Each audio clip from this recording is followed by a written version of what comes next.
And then there is the Dragon Bravo fire, which is burning southeast of the Grand Canyon. It has burned more than 8,500 acres as of this afternoon and is also 0% contained. Now, this fire, as well as the other one, both sparked by lightning, as Anita mentioned. This one on July 4th. This fire has destroyed dozens of structures in the north rim of the Grand Canyon, including the beautiful historic Grand Canyon Lodge. We spoke with Arizona Highways magazine editor-in-chief Robert Steve earlier today, who explains why this is such a huge loss. Place where you could drop out, right? The cell service was lousy up there, and that was a good thing. You know, it was a chance to get away from, you know, all the stress of the daily world, and you could really check out up there, and you would go there and you'd stay for multiple days because it was a longer drive to get up there. This is, of course, what we lost. The North Rim is closed for the remainder of the 2025 season, but park officials want everyone to know that the South Rim is still open and fully operational. Because of these fires, lawmakers are demanding answers about the management, especially of the Dragon Bravo fire. And that is because on the day it broke out, the National Park Service made the decision to let it go as a control burn fire. So let's get you to the timeline of the fire management.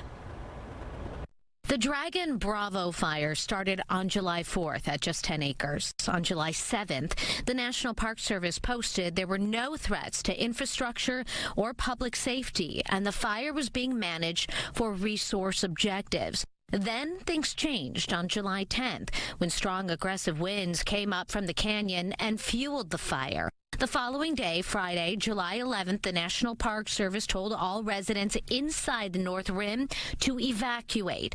The fire had grown to about 1,500 acres. Then on Saturday, July 12th at 6 p.m., the NPS posted for the first time, saying they were engaging the fire under a full fire suppression strategy. By the end of Saturday, the fire had grown to 5,000 acres and destroyed more than 50 structures, including the iconic Grand Canyon Lodge. U.S. Senator Ruben Gallego and Mark Kelly, they both sent a letter with questions to the U.S. Department of Interior about the fire. They want to know the factors that went into the decision to treat it as a controlled burn, a similar move to let a fire that was started by lightning burn under its control was made the same area back in 2006, resulting in evacuations and 59,000 acres being burned.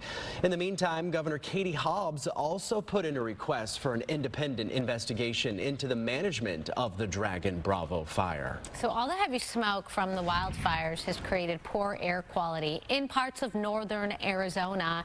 You can see in this video the Grand Canyon just how hazy it is up there, almost zero visibility. Arizona Department of Environmental Quality says with thunderstorms expected to hit this week, air quality will improve. We're going to head over to Crystal for what we can expect. We talked about it earlier this morning. You said last week visibility was at like 100. Yeah, at one point the visibility across the canyon, which can max out I think at 225, was at like 191.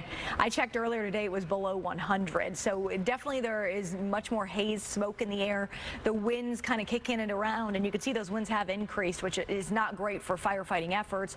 Right now from Bright Angel Trail to the Grand Canyon, it's like 10 to 20 mile per hour gusts. You can see a little stronger down in Williams and Flagstaff, and gusts 20 to 30 miles per hour are possible throughout the day today. This is a look at the current wildfire footprint. So this is the perimeter of where the fires are burning. That right there that you see shaded in pink around Jacob Lake is the White Sage fire. And then you see the fire down farther south. That is the Dragon Bravo fire. You just heard those totals now at around 60,000 acres total. The forecast gusts this afternoon at 15 to 25 miles per hour from the west, which means it would be pushing to the east. I did want to show, because our mapping has the ability to do it, that is the lodge and the buildings in the vicinity that have burned down. And that's a closer look. You can see just on the cusp of that fire perimeter, and there's the wide view of those two fires that are burning. So the question is, will there be rain? Today it's more scattered activity, which unfortunately gusts with thunderstorms in the vicinity can actually make firefighting efforts more difficult.